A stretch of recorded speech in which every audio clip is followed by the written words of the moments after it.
मध्यकालीन भारत के इस सेशन में हम पढ़ेंगे महमूद गजनवी के संबंध में। इस सेशन में सर्वप्रथम हम पढ़ेंगे कि महमूद गजनवी का जिस समय भारत पर आक्रमण हुआ तो उस समय भारत की राजनीतिक पृष्ठभूमि क्या थी, यानी भारत में अलग अलग क्षेत्रों पर किन राजनीतिक वंशों का शासन था। नेक्स्ट पॉइंट के रूप में हम पढ़ेंगे यामिनी वंश और मध्य एशिया की पृष्ठभूमि। और तीसरा पॉइंट हमारा होगा महमूद गजनवी के भारत पर आक्रमण, यानी किन किन राजनीतिक वंशों पर इनके द्वारा आक्रमण किया जाता है और उन आक्रमण के टाइमिंग क्या होती है, इसके विषय में हम डिस्कस करेंगे। और आज के इस सेशन का हमारा लास्ट पॉइंट होगा जिसके संबंध में हम पढ़ेंगे महत्वपूर्ण तथ्य, यानी महमूद गजनवी से संबंधित प्रतियोगी परीक्षाओं की दृष्टि से जो भी महत्वपूर्ण पॉइंट होंगे उनके विषय में हम अंत में डिस्कस करेंगे। प्रारंभ करते हैं हम आज के इस सेशन को। हम देखेंगे भारत की पृष्ठभूमि, यानी भारत में अलग अलग क्षेत्रों में किन राजनीतिक वंशों का शासन चल रहा है। तो सर्वप्रथम हम बात करेंगे कश्मीर की, और कश्मीर के बाद हम अन्य क्षेत्रों की ओर जाएंगे। तो कश्मीर में इस समय पर जो राजनीतिक वंश है वो है लोहार वंश।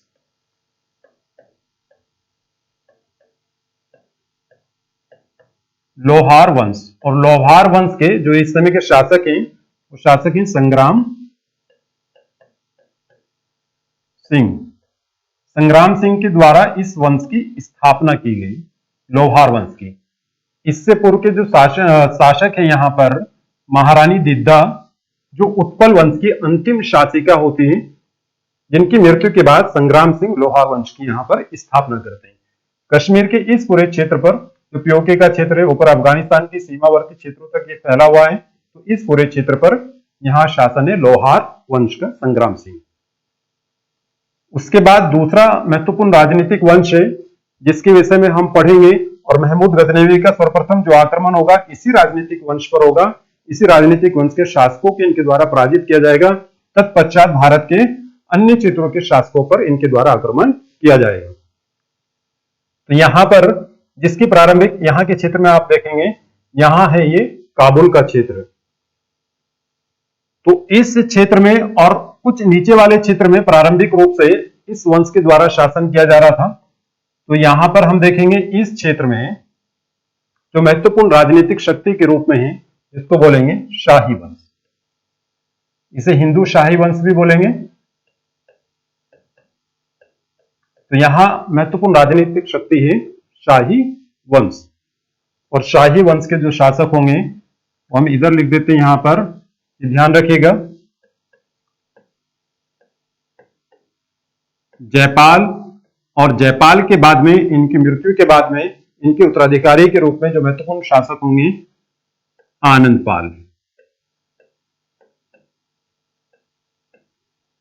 आनंदपाल आनंदपाल के बाद में भी इनके पुत्र त्रिलोचन पाल शासन करते हैं, लेकिन हम इन दो के विषय में पढ़ेंगे यहां पर कि जयपाल के विरुद्ध आक्रमण होगा और बाद में आनंदपाल के विरुद्ध भी आक्रमण होगा। तो ये महत्वपूर्ण क्षेत्र है जिसमें लाहौर और इनकी प्रारंभिक राजधानी के रूप में हम आगे अभी पढ़ेंगे भी, लेकिन यहां पर आप देखेंगे प्रारंभिक राजधानी यहां थी काबुल।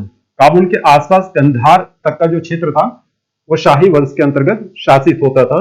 लेकिन जैसे ही यहाँ पर यामिनी वंश का उद्भव होता है और धीरे धीरे ये इस क्षेत्र से समाप्त होकर के यहाँ पर यानी गजनवी के पूर्ववर्ती शासकों के द्वारा इस क्षेत्र को जीत लिया जाता है, और पेशावर के बाद का जो क्षेत्र है, पेशावर और पेशावर के इधर जो पंजाब का क्षेत्र है, ये क्षेत्र तक शासन होता है शाही वंश का। यानी जिस समय गजनवी का भारत पर आक्रमण होगा तो शाही वंश का जो क्षेत्र होगा वो यहां पर पेशावर से लेकर के और पंजाब के क्षेत्र तक इनका शासन रहेगा। इधर हम बात करते हैं यहां पर उत्तर भारत की एक महत्वपूर्ण राजनीतिक शक्ति के रूप में जो इस समय शासन कर रहे हैं कन्नौज में प्रतिहार। ये कन्नौज का क्षेत्र है।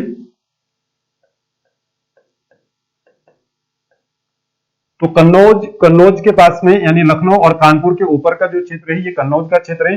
इसी के इधर के क्षेत्र में आगरा और मथुरा का क्षेत्र आएगा। दिल्ली के निकटवर्ती क्षेत्रों में इधर बुलंदशहर आएगा। अभी हम आक्रमण के क्रम में इसको पढ़ेंगे कि गजनवी का जब कन्नौज पर आक्रमण होता है तो उस समय पर इन क्षेत्रों को भी उसके द्वारा लूटा जाता है। तो कन्नौज में शासन करने वाली राजनीतिक शक्ति ही प्रतिहार।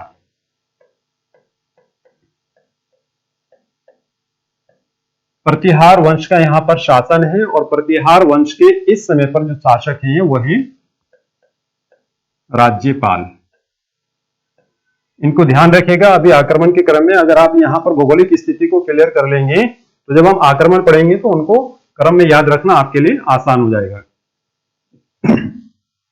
इस क्षेत्र में ये बुंदेलखंड का क्षेत्र है, इसमें से कुछ यूपी यानी झांसी और यूपी का जो बांदा डिस्ट्रिक्ट है उसके आसपास का पूरा क्षेत्र इसमें है, खजुराहो, कालिंजर वगैरह। तो इस क्षेत्र में महत्वपूर्ण राजनीतिक शक्ति के रूप में है चंदेल।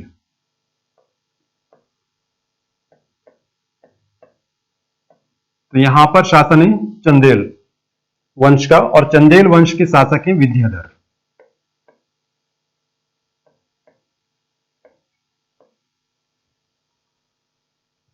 इधर हम बात करते हैं तो यहां पर यह भी महत्वपूर्ण राजनीतिक वंश के रूप में यहां पर सत्ता में इस समय पर वंश स्थापित है और इस वंश का नाम है मालवा का परमार वंश।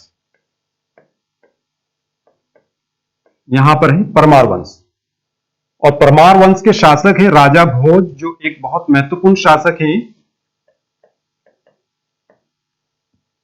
जिनके द्वारा सारी पुस्तकों की रचना की गई है और इनके दरबार में बहुत विद्वान निवास करते थे। कई विद्वानों को इनके द्वारा आश्रय दिया गया था। तो राजा भोज का शासन है, परमार वंश के शासक हैं और ये मालवा क्षेत्र में इनका शासन होता है।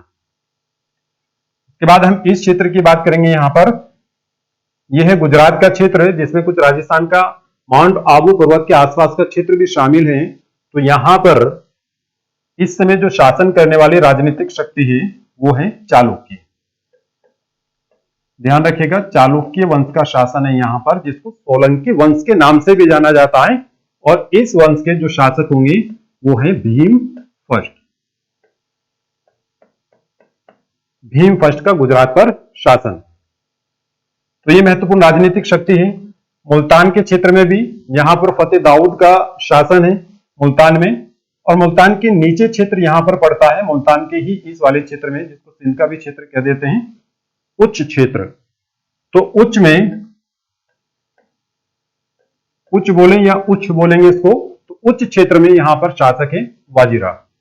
तो ध्यान रखिएगा। तो यह है उत्तर भारत के राजनीतिक वंशों की स्थिति जिस समय पर गजनवी का भारत पर आक्रमण होता है। दक्षिण की अगर हम बात करते हैं तो दक्षिण में यहां पर है कल्याणी के चालुक्य। दक्कन के पठार के क्षेत्र में। और बात करते हैं आंध्र प्रदेश में, तो आंध्र प्रदेश के क्षेत्र में यहां पर है वेंगी के चालुक्य।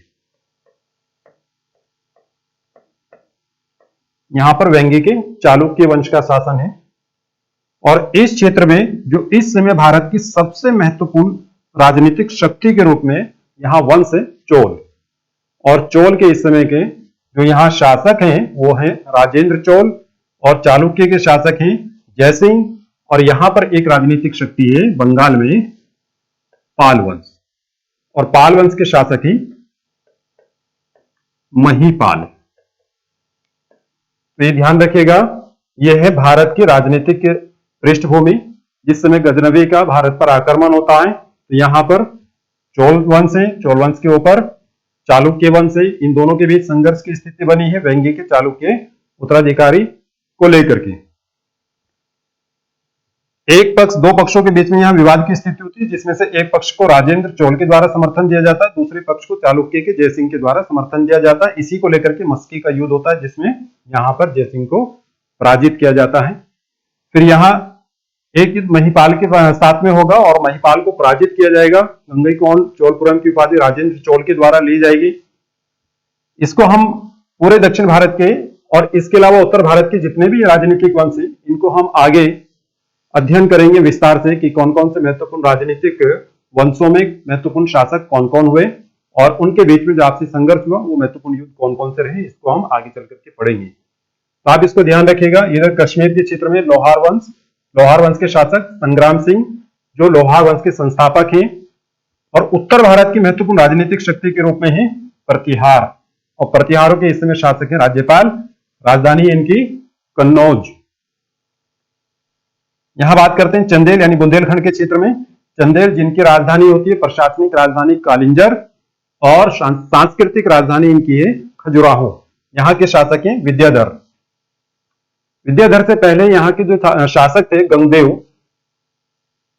उनके द्वारा जयपाल और आनंद पाल की गजनवी और गजनवी के पूर्ववर्ती शासकों की सहायता के लिए सेना भेजी गई थी।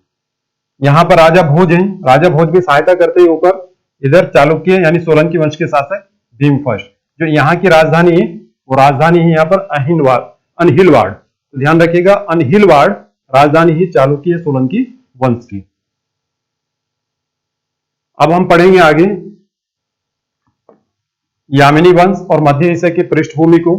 आप यहां देखिएगा, मध्य एशिया की पृष्ठभूमि को हम अभी यहां पर अच्छे से क्लियर कर लेंगे, कारण कि आने वाले जितने भी हम शासकों के संबंध में पढ़ेंगे यानी सल्तनत में और मुगल में, तो उनका संबंध इन क्षेत्रों से रहेगा और उनके संबंध में क्वेश्चन पूछा भी जाता है। जैसे बाबर किस क्षेत्र से संबंधित था, इससे संबंधित रहेगा, या अन्य जो भी शासक रहे उनके संबंध में हम यहाँ पर पढ़ लेंगे अभी, जिसकी वजह से हमें आगे चल करके चीजों को समझने में आसानी होगी।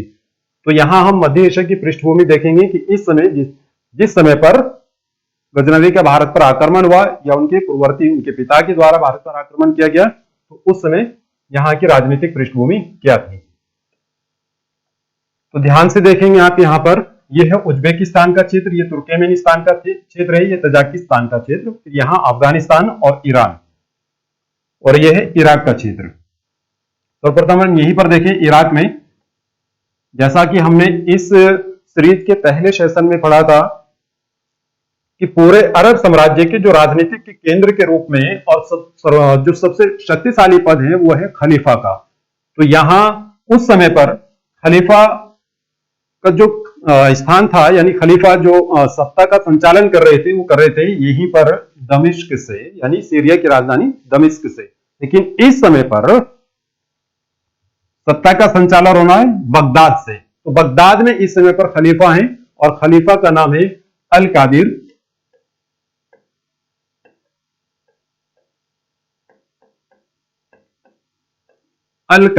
विल्ला।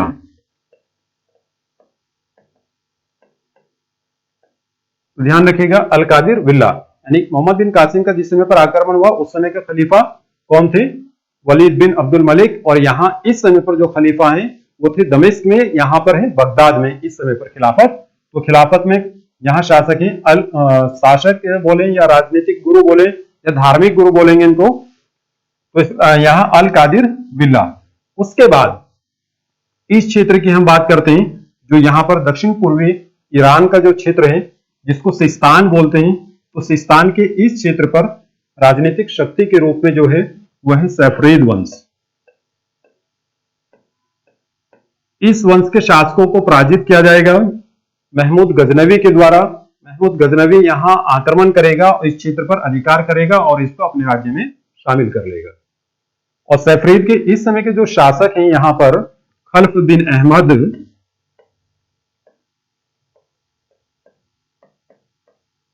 खल्फ बिन अहमद यहां पर शासक हैं।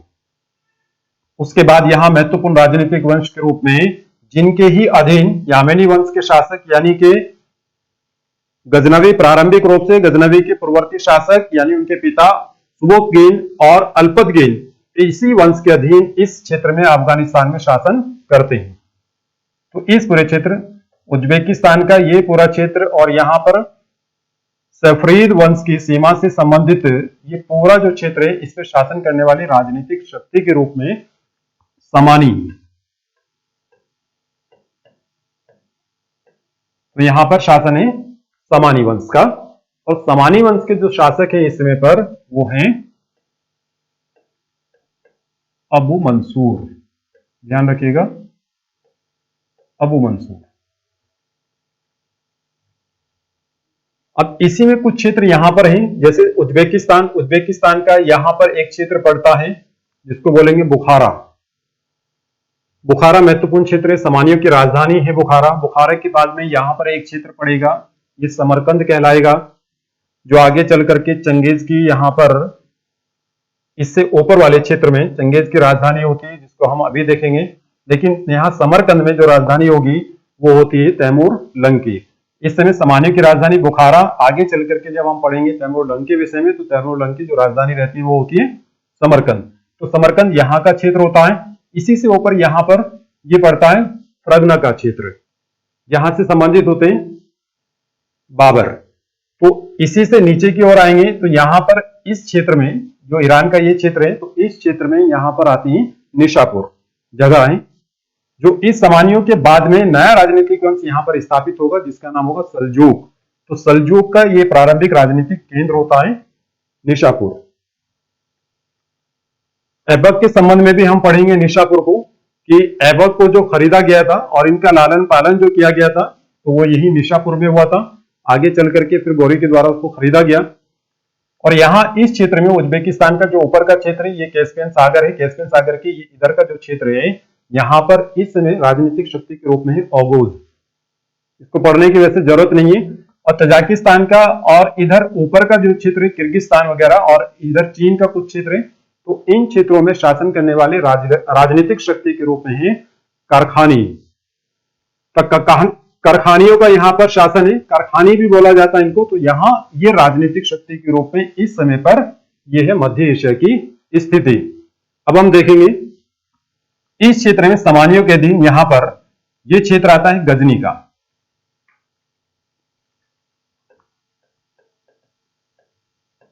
यह है गजनी का क्षेत्र। तो गजनी में सामानियों के अधीन एक गवर्नर के रूप में कार्य करने के लिए नियुक्त किया गया है यहां अल्पतगीन को।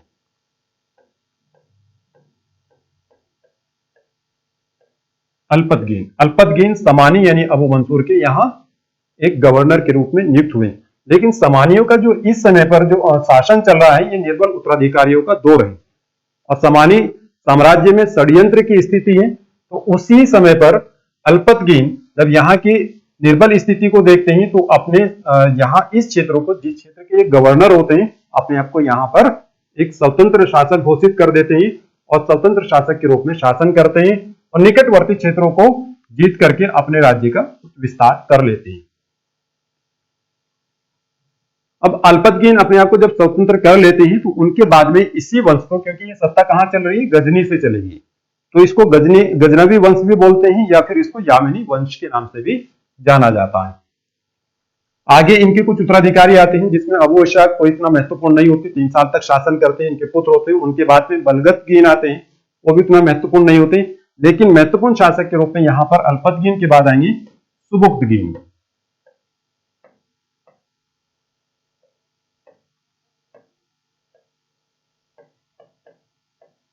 सुबुक्तगीन।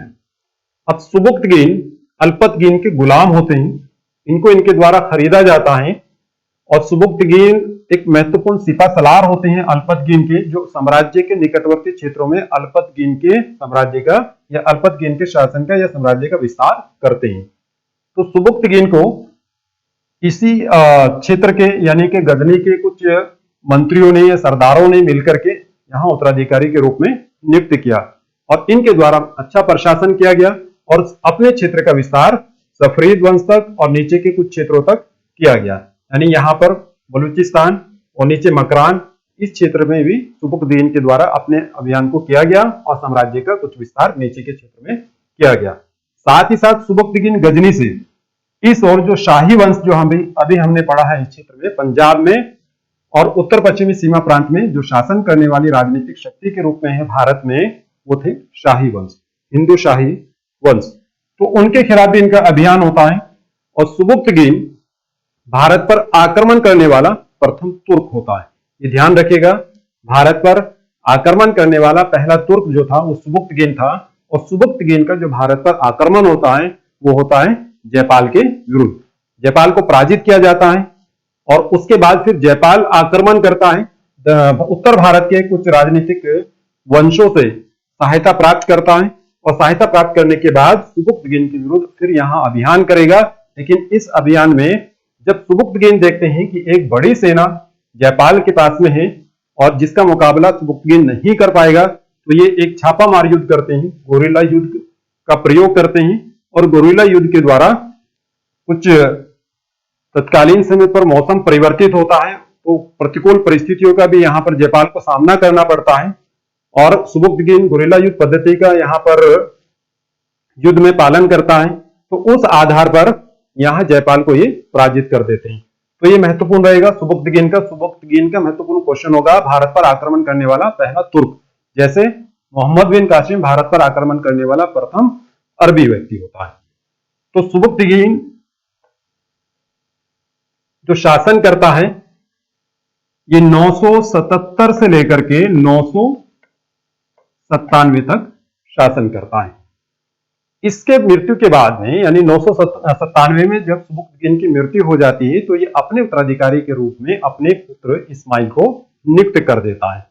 लेकिन इस्माइल को इसका दूसरा पुत्र महमूद गजनवी यानी महमूद इस्माइल अपने भाई को युद्ध में पराजित करता है और पराजित करके उसको बंदी बना लेता है। और इस तरह से इस गजनी क्षेत्र पर जो शासन करने के लिए जो इस समय पर शासक बनेगा इस्माइल को हटा करके वो होगा महमूद। और महमूद ध्यान रखिएगा इसका जो शासन होता है वो 998 से प्रारंभ होगा और 1030 तक ही शासन करेगा। 1030 में महमूद की मृत्यु हो जाती है। और महमूद गजनवी का जो जन्म होता है वो जन्म है 971 में, नवंबर 971 में इनका जन्म होता है और 998 में ये शासक बनता है। ध्यान रखिएगा 997 में सुबुक्तगीन की मृत्यु होती है। एक साल अपने भाई के साथ जो संघर्ष में यानी सत्ता को प्राप्त करने में जो उत्तराधिकार का युद्ध होता है उसमें लगता है और 998 में ये शासक बनता है। यहां ध्यान रखिएगा कि अबू मंसूर यानी समानी वंश का अल्पतगीन एक गवर्नर था, लेकिन उसने अपने आप को स्वतंत्र राज्य स्थापित करके एक स्वतंत्र शासक के रूप में शासन करना प्रारंभ किया। लेकिन जिस समय सुबुक्तगीन को शासक बनाया गया तो सुबुक्तगीन ने अपने आप को स्वतंत्र नहीं रखा। सुबुक्तगीन ने जो शासन किया वो समानियों के अधीन ही शासन किया। बाद में जिस समय पर महमूद शासक बनेगा 998 में, ये भी प्रारंभिक रूप से समानियों के अधीन रहेगा। अपना दूत बुखारा में भेजता है, लेकिन जब वहां की स्थिति ये दयनीय स्थिति देखता है यानी कि यहाँ एक षड्यंत्र की स्थिति होती है, राज्य में विभाजन की स्थिति उत्पन्न हो चुकी होती है। अलग अलग क्षेत्रों में जो उनके अधीन सामंत होते हैं या सूबेदार होते हैं वो अपने राज्य में अलग अलग स्वतंत्र शासक की भांति कार्य कर रहे होते हैं। तो ये 998 के बाद 999 में अपने आप को स्वतंत्र घोषित कर देगा और एक स्वतंत्र राज्य शासक के रूप में शासन करेगा 999 में। और जैसे ही ये अपने आप को स्वतंत्र घोषित करता है तो संभावना थी कि समानी इसके ऊपर आक्रमण करते, लेकिन उसी समय पर ऊपर के क्षेत्र से औगुज के अलग खान समानियों पर आक्रमण कर देते हैं और समानियों को यहाँ पराजित करते हैं और उन्हीं से अलग खान की पुत्री से महमूद विवाह करता है और अपने स्थिति को सुदृढ़ बना लेता है। इसके बाद 999 में ही जो ये क्षेत्र है यहाँ पर इस क्षेत्र में यानी समानियों के अपने गजनी के निकटवर्ती जो क्षेत्र है यहाँ पर खुरासान, इस खुरासान के कुछ क्षेत्रों को इसके द्वारा जीत लिया जाता है। अब जीतने के बाद में इस क्षेत्रों में अपने राज्य को थोड़ा विस्तारित करने के बाद में ये जाएगा यहां पर खलीफा के पास अपने राज्य को मान्यता दिलाने के लिए। तो खलीफा के पास जाएगा और खलीफा से अपने राज्य को मान्यता प्राप्त करा लेता है और वहां से खिल्लत प्राप्त करता है यानी एक शाही लिबास प्राप्त करता है ये, और इसके राज्य को एक वैधानिक मान्यता खलीफा के द्वारा प्रदान कर दी जाती है। और इसको यहाँ दो पदवी दी जाएंगी, दो उपाधियां दी जाएंगी, जिसमें एक होगी यामीनुद्दौला की और दूसरी होगी यहाँ पर अमीन उल मिल्लत की। इसके विषय में हम लास्ट में महत्वपूर्ण तथ्यों में जब डिस्कस करेंगे तो ध्यान रखिएगा जिस समय पर 999 में स्वतंत्र घोषित करेगा तो 999 के बाद में पहला जो अभियान करेगा ये खुरासान के क्षेत्र में करता है और अपने राज्य का कुछ विस्तार कर लेता है। आगे चल करके अब गजनवी इस क्षेत्र में अभियान ना करके अब अभियान करेगा भारत की ओर और भारत का जो गजनी क्षेत्र से स्पर्श करने वाला जो राजनीतिक वंश है शाही, जिसके विषय में हम पढ़ चुके हैं कि सुबुक्तगीन के द्वारा भी उस पर आक्रमण किया गया, तो अब गजनवी के द्वारा आक्रमण होगा और हम अब डिस्कस करेंगे गजनवी के भारत पर आक्रमण के संबंध में। तो ये ध्यान रखिएगा इनके संबंध में हम यहाँ पर बार बार पढ़ेंगे। खलीफा का आएगा यहाँ पर कि खलीफा जो उत्तरवर्ती कुछ शासक भारत के होंगे सल्तनत काल के, वो खलीफा से मान्यता अपने राज्य को मान्यता लेंगे, एक वैधानिक दर्जा प्राप्त करेंगे। इसके साथ में यही इन क्षेत्रों में भी बुखारा और साथ में समरकंद के ऊपर फरगना और इधर निशापुर आसपास में यहाँ पर जो क्षेत्र है ये गजनी, गजनी के साथ में ही यहाँ पर जो क्षेत्र आता है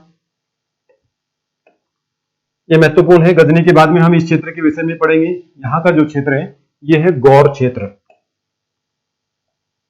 ध्यान रखिएगा ये क्षेत्र है गौर का क्षेत्र यहाँ पर। और यहाँ पर जो शासक होंगे अभी हम आगे चल करके पढ़ेंगे मोहम्मद गौरी के संबंध में।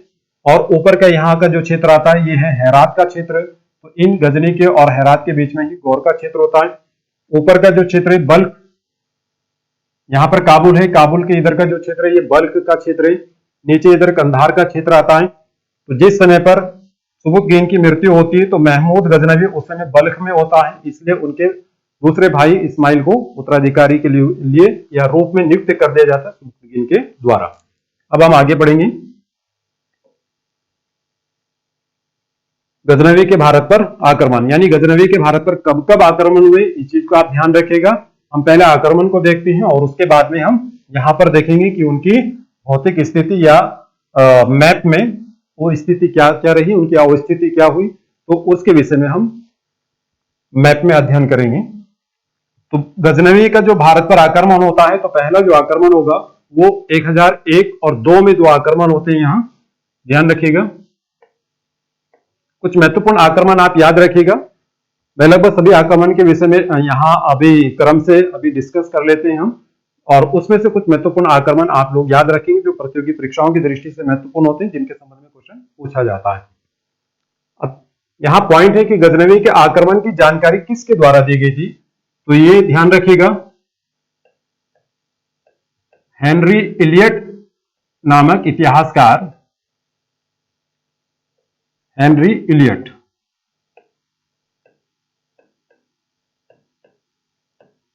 तो हेनरी इलियट महमूद गजनवी के आक्रमण में 17 आक्रमण की जानकारी देता है। हेनरी इलियट के विवरण से पता चलता है कि महमूद गजनवी ने भारत पर कुल 17 आक्रमण किए। ये क्वेश्चन भी पूछा जाता है कि महमूद गजनवी के द्वारा भारत पर कुल कितने आक्रमण किए गए थे, तो ये आक्रमण की संख्या है 17। तो अब हम प्रारंभ करते हैं कि ये आक्रमण कब कब हुए और किन किन राजनीतिक वंशों के विरुद्ध हुए। तो 1001 और 2 में, 1001 ईस्वी में जो आक्रमण होगा वो ध्यान रखिएगा इस क्षेत्र में, यहाँ एक दो स्थिति आप और समझिएगा। ये पेशावर के बाद का ये जो क्षेत्र सीमावर्ती क्षेत्र यहाँ पर आता खैबर दर्रा, ये महत्वपूर्ण है, हम इसको ज्योग्राफी में भी पढ़ेंगे। ये खैबर दर्रा जितने भी भारत में प्राचीन काल में और मध्य काल में जो आक्रमण होते हैं वो इन्हीं दर्रों से होकर के होते हैं, जिसमें खैबर दर्रा महत्वपूर्ण है जो पेशावर और काबुल को जोड़ने वाला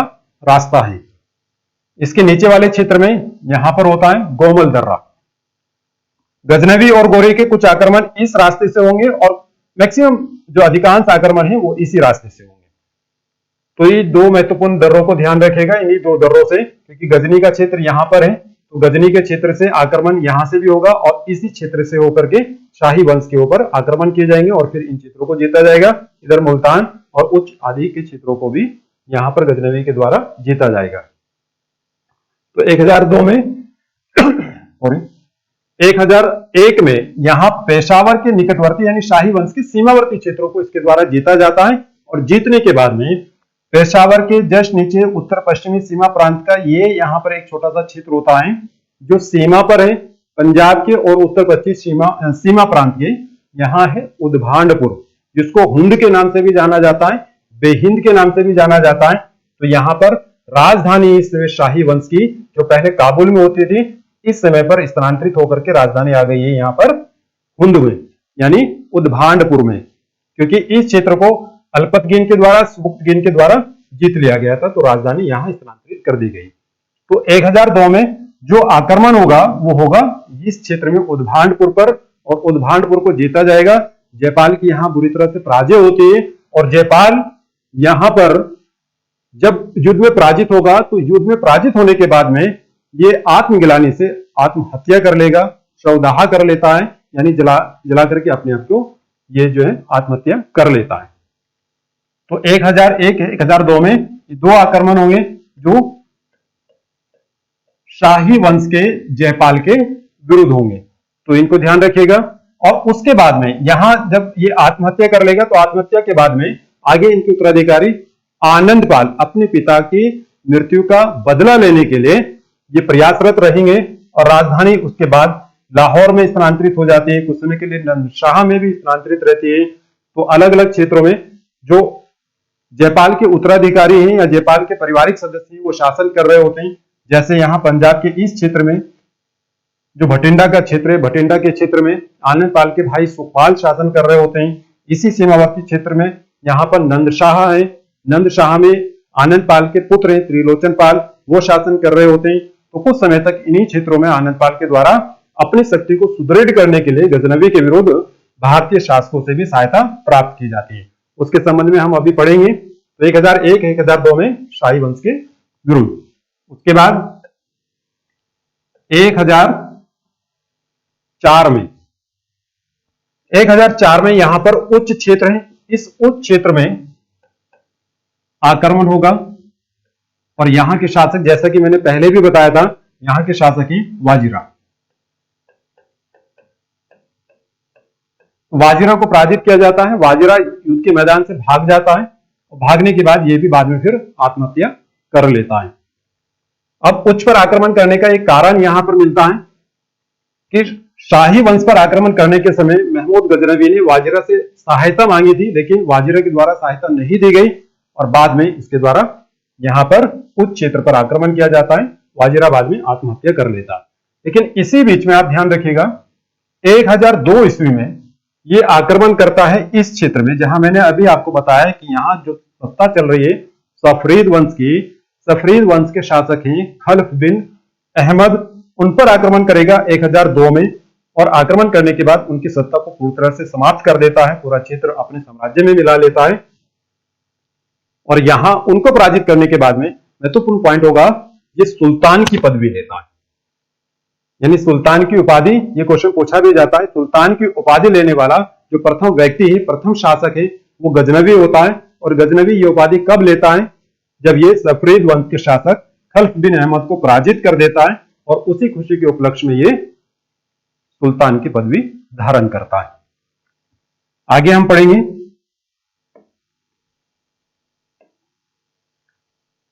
फिर 1005 में जो आक्रमण होगा वो मुल्तान पर होगा।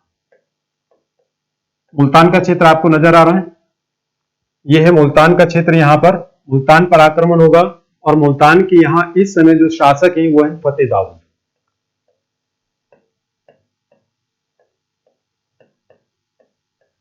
फतेह दाऊद, फतेह दाऊद को पराजित किया जाता है, लेकिन फतेह दाऊद अधीनता स्वीकार कर लेते हैं और फतेह दाऊद आगे भी शासक बने रहते हैं। लेकिन इसी समय पर यहां घटना होती है, जिस समय पर इनका अभियान होता है मुल्तान पर, उस समय आनंदपाल और भटिंडा के जो उनके भाई शासक हैं यानी सुखपाल, वो इसके ऊपर आक्रमण कर देते हैं।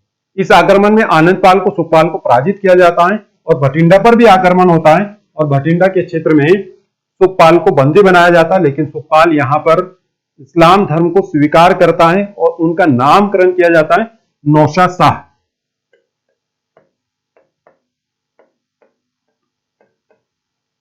नौशा शाह,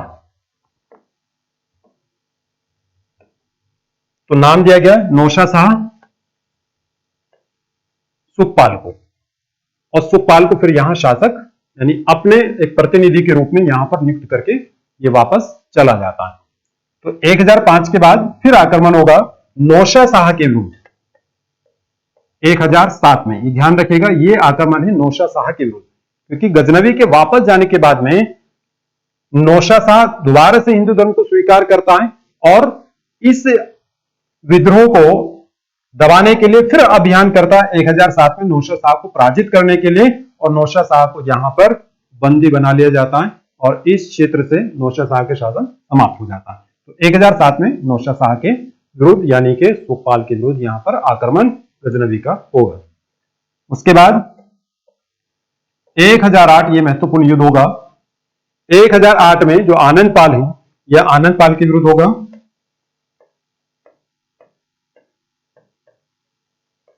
आनंदपाल उत्तरवर्ती अन्य जो राजनीतिक वंश है उत्तर भारत के, तो उन राजनीतिक वंशों से सैनिक सहायता प्राप्त करता है गजनवी के विरुद्ध, और ये सब इसको सहायता देते हैं, अपनी अपनी सेना की टुकड़ी इसके साथ में भेजते हैं। सैन्य सहायता देने के बाद अब ये एक बड़ी सेना के साथ में गजनवी के विरुद्ध आक्रमण करता है, और संभवतः ये युद्ध जो लड़ा गया वो लाहौर के आसपास के क्षेत्र में लड़ा गया। इस युद्ध में आनंद पाल बड़ी बहादुरी से नेतृत्व करता है, और ये गजनवी पराजय की ओर होता है और आनंद पाल जीतने की ओर होता है। लेकिन तभी एक घटना घटित होती है यहाँ पर, जिस हाथी पर आनंद पाल बैठा होता है वो हाथी के पास में एक गोला फटता है, और युद्ध के शोर शराबे की वजह से उसका हाथी जो है अनियंत्रित हो जाता है। अनियंत्रित होने के बाद में हाथी युद्ध के मैदान से भाग जाता है। जब युद्ध के मैदान से हाथी भाग रहा होता है तो अपने शासक को युद्ध के मैदान से जाता हुआ देखकर, यानी भागते हुए देखकर, उसकी सेना के में भी भगदड़ मिट जाती है, और हारा हुआ युद्ध गजनवी आसानी से जीत लेता है, और ये जीता हुआ युद्ध हार जाता है। तो यहाँ 1008 में ये महत्वपूर्ण युद्ध होगा आनंद पाल के विरुद्ध, और 1008 में ही आनंद पाल को पराजित करने के बाद में, ध्यान रखिएगा, यहां पर हिमाचल प्रदेश का ये जो क्षेत्र है, लाहौर से ऊपर का जो क्षेत्र है, धर्मशाला से नीचे का जो क्षेत्र है, इन क्षेत्र में नागरकोट यानी कांगड़ा, इस क्षेत्र में यहां पर नागरकोट में अभियान किया जाएगा, और यहां के किले को इसके द्वारा लूटा जाता है। तो ये ध्यान रखिएगा, 1008 में दो अभियान होंगे, एक आनंद पाल के विरुद्ध हुआ, और दूसरा फिर आनंद पाल को पराजित करने के बाद सामने ही यहां पर कांगड़ा के नागरकोट में किले को इसके द्वारा जीता जाता है, इसको लूट लिया जाता है। अब 1008 के बाद में जो अभियान होगा 1009 में, ये अलवर पर होगा, और आप लोग जानते हैं कि अलवर का क्षेत्र कहां पर पड़ता है। ये देखिएगा, यहां पर ये जयपुर का क्षेत्र है, ये दिल्ली का क्षेत्र है, इसके बीच में यहां पर राजस्थान में अलवर पड़ता है, तो अलवर पर अभियान होगा। फिर 1010 में यह अभियान मुल्तान पर होगा। मुल्तान में जो फतेह दाऊद है, जो अधीन शासक के रूप में शासन कर रहा था, तो इस समय पर यह भी अपने आप को स्वतंत्र करता है, लेकिन इसी के विरुद्ध फिर आक्रमण होगा और इससे अधीनता स्वीकार करा ली जाती है। 1010 के बाद में फिर महत्वपूर्ण आक्रमण होगा, ध्यान रखिएगा, 1013 में, और ये 1013 में जो आक्रमण होगा ये होगा आनंद पाल के पुत्र त्रिलोचन पाल के विरुद्ध। तो आनंद पाल का पुत्र त्रिलोचन पाल जो नंदशाह में शासन कर रहा है।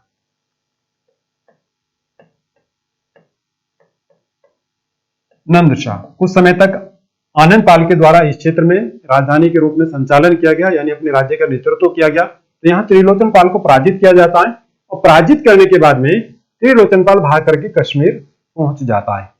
लेकिन इसी समय पर यहां आप देखेंगे ये हरियाणा का क्षेत्र है, हरियाणा के इस क्षेत्र में यहां पर आसपास में ये पड़ता है थानेश्वर। तो 1014 में आक्रमण होगा थानेश्वर, या थानेश्वर भी बोला जाता है या थानेश्वर बोलेंगे इसको।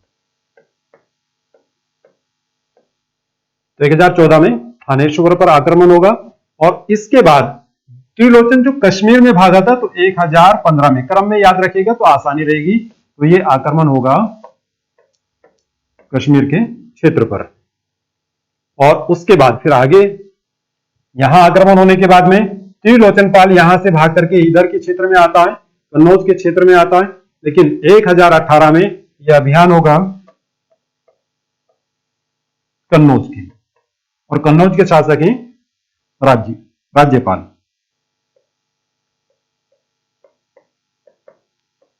तो 1018 में यह महत्वपूर्ण आक्रमण होगा, क्योंकि प्रतिहार इस समय पर उत्तर भारत की एक महत्वपूर्ण राजनीतिक शक्ति के रूप में है, जिनके विरुद्ध आक्रमण किया जाएगा। लेकिन राज्यपाल युद्ध के मैदान छोड़कर के भाग जाता है, यानी कि अपने क्षेत्र को छोड़कर के, राजधानी को छोड़कर के भाग जाता है, लेकिन बाद में अधीनता को स्वीकार कर लेता है। लेकिन कन्नौज पर आक्रमण से पहले आप ये जो कन्नौज की स्थिति है, जस्ट ये यहीं पर है, लखनऊ और इधर कानपुर के ऊपर वाले क्षेत्र में कन्नौज, जो हर्षवर्धन और हर्षवर्धन के बाद से एक महत्वपूर्ण राजनीतिक केंद्र है उत्तर भारत का, जहां से सत्ता का संचालन चल रहा है। तो लखनऊ और कानपुर के ऊपर कन्नौज का क्षेत्र, और इस आक्रमण में कन्नौज पहुंचने से पहले जो अभियान होगा वो दिल्ली के पास में बुलंदशहर का क्षेत्र, वहां पर लूटमार की जाएगी यानी लूटा जाएगा, और बुलंदशहर के बाद में मथुरा का क्षेत्र, मथुरा में लूटा जाएगा, और मथुरा के बाद में फिर कन्नौज, और इसके बाद इस क्षेत्र में जो बुंदेलखंड का ये क्षेत्र है, यहां पर इसमें ग्वालियर अलग है, ग्वालियर से नीचे का जो क्षेत्र है बुंदेलखंड का ये जो क्षेत्र है, इस क्षेत्र में अभियान करेगा, और यहां अभियान की जो टाइमिंग होगी 1019-20 में 1019-20 में चंदेल शासकों के विरुद्ध यानी चंदेल शासक के विरुद्ध विद्याधर के विरुद्ध यहां पर आक्रमण होगा, और विद्याधर बड़ी दृढ़ता के साथ बहादुरी के साथ इसके आक्रमण का सामना करता है और युद्ध निर्णायक स्थिति में रहता है, लेकिन यहां से भी इसको धन की प्राप्ति होती है जो इसका आक्रमण का उद्देश्य होता है। इसी समय पर ये फिर इधर ग्वालियर के क्षेत्र इसको यहां पर जीतता है 1022 में, 1019 से 1022 के बीच में ये इन क्षेत्रों में जिसमें कालिंजर हो गया, खजुराहो हो गया, आसपास में यहां ग्वालियर के किला यानी 21 में ग्वालियर को जीतेगा। तो इन सभी आसपास के किलों को जीतने के बाद ये फिर वापस चला जाता है। अब इसका जो आक्रमण होगा, जो महत्वपूर्ण आक्रमण रहेगा, ध्यान रखिएगा 1000 इसके बाद में जो महत्वपूर्ण आक्रमण है वो है 1024 में, और ये होगा चालुक्यों के विरुद्ध। चालुक्य कौन से चालुक्य? ये दक्कन के चालुक्य नहीं, गुजरात के चालुक्य शासकों के विरुद्ध होगा, और यहां पर इनकी राजधानी है अनहिलवाड़। सोलंकी वंश की राजधानी अनहिलवाड़ पर यहां आक्रमण होगा, और इस आक्रमण में गजनवी के द्वारा अनिलवाड़ के शासक या चालुक्य शासक भीम फर्स्ट को यहां पराजित किया जाता है। और इसके बाद में इसका जो सबसे चर्चित आक्रमण है 1025 में, इधर लिख लेते हैं हम, 1025 में इसका आक्रमण होगा सोमनाथ मंदिर पर।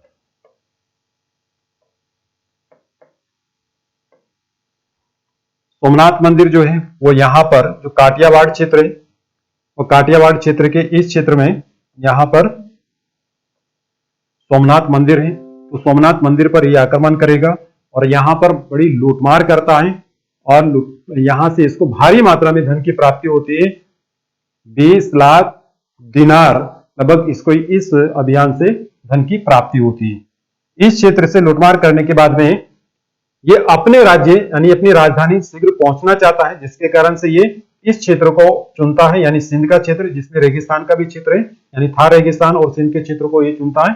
जब ये यहां से वापस जाता है तो वापस जाते हुए जो सिंध के जाट हैं उनके द्वारा इसके काफिले पर हमला किया जाता है और इसके बहुत सारे धन को लूट लिया जाता है। लेकिन वापस जाने के बाद में फिर ये 1027 में वापस आएगा और सिंध के जाटों के विरुद्ध अभियान करेगा और उनको पराजित किया जाएगा। इसके द्वारा सिंध के जाटों के विरुद्ध इसके द्वारा अभियान किया जाता है।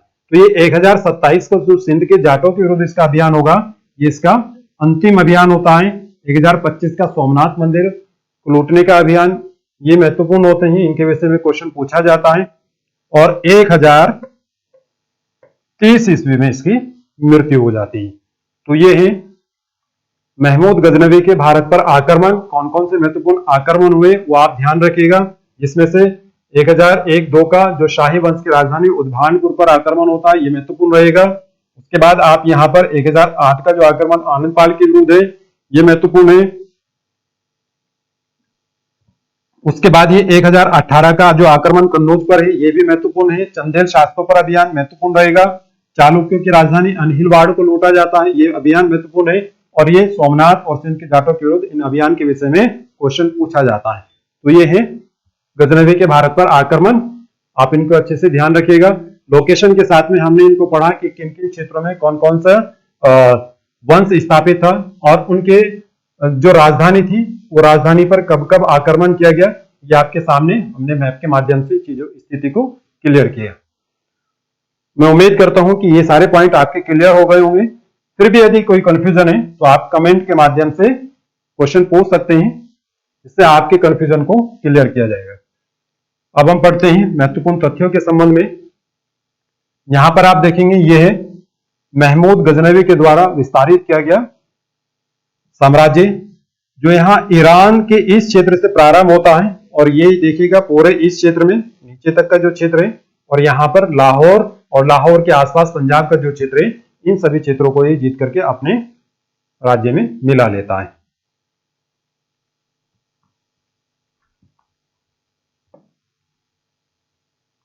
अब हम पढ़ेंगे कि गजनवी के भारत पर आक्रमण करने का उद्देश्य क्या था। जो ये अभियान किए गए थे, इनका उद्देश्य क्या था। अब यहां पर आप देखेंगे इस क्षेत्र में तो इनके द्वारा साम्राज्य का विस्तार किया गया, लेकिन भारत पर आक्रमण करने का इसके उद्देश्यों में साम्राज्य विस्तार करना नहीं था। तो उद्देश्यों में क्या था वो देखेंगे, धन की प्राप्ति और इस्लाम धर्म का प्रचार। तो धन की प्राप्ति, इस्लाम धर्म का प्रचार, ये भारत में गजनवी के आक्रमण का उद्देश्य होता है। और ये विषय ध्यान रखिएगा कि साम्राज्य विस्तार गजनवी के भारत पर आक्रमण का उद्देश्य नहीं होता है। अब पढ़ेंगे हम प्रमुख इतिहासकारों के संबंध में कि गजनवी के समय पर कौन कौन से इतिहासकार थे जिनके विषय में क्वेश्चन पूछा जाता है, और ये महत्वपूर्ण पॉइंट होगा। अल बरूनी। अल बरूनी एक महत्वपूर्ण विद्वान है जो गजनवी के साथ भारत आते हैं और भारत के दार्शनिक स्थिति से भारत से बहुत प्रभावित होते हैं और भारत में पुराणों का भी अध्ययन करते हैं, और एक पुस्तक भारत के संबंध में लिखते हैं, किताबुल हिंद तहकीकाते हिंद। इस पुस्तक में भारत की तत्कालीन सामाजिक और सांस्कृतिक स्थिति के विषय में इनके द्वारा विस्तार से वर्णन किया गया है। तो ध्यान रखिएगा, इस किताब से भारत की किस स्थिति का पता चलेगा, यानी राजनीतिक, ऐतिहासिक, तो ये ध्यान रखिएगा सामाजिक और सांस्कृतिक भारत की तत्कालीन स्थिति के विषय में किताबुल हिंद पुस्तक से हमें जानकारी प्राप्त होती है। उत्बी के द्वारा तारीख यामिनी नामक पुस्तक लिखी गई। इस पुस्तक से हमें इनके यानी गजनवी के पूर्ववर्ती शासकों के विषय में और गजनवी के विषय में जानकारी प्राप्त होती है। फिरदौसी शाहनामा इनके द्वारा पुस्तक लिखी गई। ये बहुत महत्वपूर्ण कवि है और लेखक है गजनवी के फिरदौसी। तो शाहनामा ये एक महत्वपूर्ण पुस्तक है जो ईरान की महत्वपूर्ण पुस्तकों में शामिल होती है, शाहनामा। तो शाहनामा में कहा जाता है कि शाहनामा को लिखने के लिए या लिखवाने के लिए गजनवी ने इनको इनाम की घोषणा की थी कि आपको प्रत्येक दोहे के लिए, यानी फिरदौसी को कहा गया था कि प्रत्येक दोहे या श्लोक के लिए 1 दिनार राशि दी जाएगी। लेकिन जिस समय पर फिरदौसी शाहनामा पुस्तक को पूर्ण करके दरबार में पहुंचे तो इनके द्वारा इनको दिनार ना देकर के दिरहम दिया गया, जिसको लेने से इन्होंने इनकार कर दिया। और बाद में कुछ इनके द्वारा कुछ पंक्ति लिखी गई, कुछ कविताएं लिखी गई गजनवी के विरुद्ध, जिसको सुनने के बाद में गजनवी फिर इनको दिनार इनके पुस्तक लिखने की एवज में इनको जो धनराशि के जो उनके बीच में तय पाई गई थी, तो उस तय धनराशि को इनके द्वारा भेजा जाता है फिरदौसी के शहर में। लेकिन जिस समय वो राशि पहुंचती है तो कहा जाता है कि उस समय फिरदौसी का जनाजा शहर से निकल रहा था। बाद में उनकी लड़कियों को दिया गया, लेकिन उन्होंने लेने से इनकार कर दिया। तो ये आगे फिरदौसी, और फिरदौसी से एक महत्वपूर्ण आता है क्वेश्चन, इनको पुरु का होमर भी बोला जाता है। तो ध्यान रखिएगा, फिरदौसी जिन्होंने शाहनामा पुस्तक की रचना की थी उनको पुरु का होमर कहा जाता है। बेहाकी तारीख सुबुक्तगीन नामक पुस्तक इनके द्वारा लिखी गई। ये भी महत्वपूर्ण लेखक हैं गजनवी के, और इनको एक इतिहासकार के द्वारा बोला गया है पूर्वी पेप्स के नाम से। पूर्वी पेप्स इनको संज्ञा दी गई है। अन्य महत्वपूर्ण दरबारी और इतिहासकार हैं इनके जो विद्वान हैं, फारूकी, तूसी, उनसुरी, जारी, असजदी, ये अन्य प्रमुख इतिहासकार या प्रमुख दरबारी विद्वान हैं। तो आप ध्यान रखिएगा, अल बरूनी के संबंध में क्वेश्चन पूछा जाता है। उसके बाद उत्बी है, फिरदौसी है, बेहाकी है, तो ये इनके महत्वपूर्ण दरबारी विद्वान हैं, इतिहासकार हैं। यहां उपाधियां देखेंगे हम, महमूद गजनवी की कौन कौन सी उपाधि थी उनके संबंध में भी क्वेश्चन पूछ लिया जाता है। यामीनुद्दौला, अमीन उल मिल्लत, ये पदवी दी गई थी जिस समय पर गजनवी के द्वारा खलीफा अल कादिर बिल्लाह से भेंट की गई थी। तो उस समय पर उनके द्वारा यामीनुद्दौला यानी साम्राज्य का दाहिना हाथ, अमीन मिल्लत, अमीन मतलब संरक्षक, मिल्लत मतलब प्रजा यानी प्रजा का संरक्षक, ये पदवी दी गई है दोनों खलीफा के द्वारा। बुत शिकन, इनको बोला जाता है कि बुत शिकन यानी बुतों को तोड़ने वाला, या मूर्ति भंजक भी इनको बोलते हैं। बुत शिकन मतलब वही मूर्ति भंजक हो गया, मूर्ति को तोड़ने वाला। यानी भारत में जब इनके द्वारा इतने अभियान किए गए तो उन अभियानों में इनके द्वारा जब मंदिरों को लूटा गया, क्योंकि उनको बताया गया था, इनको जानकारी मिली थी कि भारत में मंदिरों में बहुत धन जमा करके रखा हुआ है या रखा जाता है, तो उसी कारण से इन्होंने धन की लालसा में मंदिरों को लूटा था। तो उसी समय पर इनके द्वारा कुछ मूर्तियों को भी तोड़ा गया। इसी सोमनाथ मंदिर से संबंधित भी एक घटना यहाँ जानकारी मिलती है कि जो सोमनाथ मंदिर का सबसे बड़ी एक मूर्ति थी, तो उसके इनके द्वारा तोड़ा गया, तो उसके अंदर से बहुत ज्यादा इनको सोने चांदी हीरे जवाहरात प्राप्त हुए थे। अब ये घटना कालीन समय पर, एक लंबा इतिहास है, कुछ परिवर्तित भी हो जाती, तो इनको बुत शिकन बोला जाता है या मूर्ति भंजक के नाम से भी जाना जाता है। अमीर महमूद, ये इनकी पदवी है। इनके सिक्कों पर जो इनका नाम मिलता है वो महमूद गजनवी ना मिलकर के वो मिलता है अमीर महमूद के नाम से। और सुल्तान, जिसके विषय में मैंने अभी आपको बताया कि जिस समय पर सफरीद वंश के खल्फ बिन अहमद को इनके द्वारा पराजित किया गया, तो पराजित होने करने के बाद में इन्होंने जो पदवी ली थी वो थी सुल्तान की। तो ये है महमूद गजनवी से संबंधित महत्वपूर्ण तथ्य, महत्वपूर्ण पॉइंट। अगर इनसे संबंधित कोई भी अगर क्वेश्चन छोटा है तो आप उसको कमेंट के माध्यम से बता सकते हैं, और अगर कोई आपका कंफ्यूजन है तो उसको आप पूछ सकते हैं। तो आज की क्लास को हम यही समाप्त करते हैं। उम्मीद करता हूं कि आप लोगों को ये लगभग सारे पॉइंट क्लियर होंगे। एक पॉइंट ये भी ध्यान रखिएगा, महमूद ने अपने सिक्कों पर संस्कृत भाषा में लेख लिखवाया था। मतलब ये था कि जिस समय पर इस क्षेत्रों को इनके द्वारा शाही वंश के क्षेत्रों को जीत लिया गया था, तो जीतने के बाद में जो सिक्के वहां पर चल रहे थे, उन्हीं सिक्कों को इनके द्वारा आगे चलाया गया। उन सिक्कों पर, शाही वंश के सिक्कों पर संस्कृत भाषा और साथ साथ में घुड़सवार और नंदी चिन्ह पहले से ही अंकित थे, तो इसके द्वारा उनको नहीं बदलवाया गया, बल्कि उन सिक्कों पर अपना नाम अमीर महमूद दर्ज कराया गया, यानी अंकित कराया गया। तो इसलिए कहा जाता है कि महमूद ने अपने सिक्कों पर घुड़सवार यानी शाही वंश के घुड़सवार, नंदी चिन्ह और संस्कृत भाषा में लेख अंकित कराए थे। तो ये गजनवी से संबंधित महत्वपूर्ण पॉइंट है। आज की क्लास को हम यही समाप्त करते हैं। धन्यवाद।